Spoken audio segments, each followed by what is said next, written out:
আশ্বিন মাসে বাপের বাড়ি আসেন ভগবতী।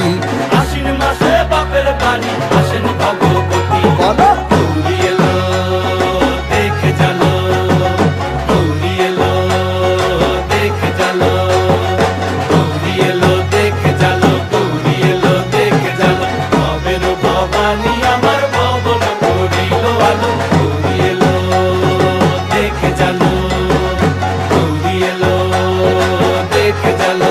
ও দেখি সিংহের উপর উইঠা চুরি, অসুরের টিকি ধরি গলায় দিছে সাপ জড়াইয়া বুকে মারছে খুঁচা। কি